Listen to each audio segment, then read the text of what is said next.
Wena uyehluleka ngizabona inhliziyo yami ngoba inhliziyo yami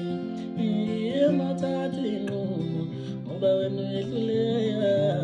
anginithi balokuthatha inqumo ubelungise nje ubelungisele nex yami cha ngempela uyehluleka anginithi balokuthatha inqumo ubelunganyise nje ubelungisele nex yami impela uyehluleka ngizabona inhliziyo yami ngoba inhliziyo yami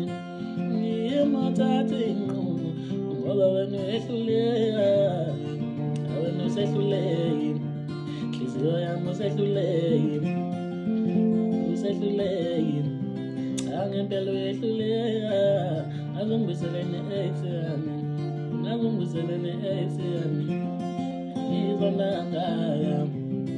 cha wena uyehluleka ngizabona inhliziyo yami ngoba inhliziyo yami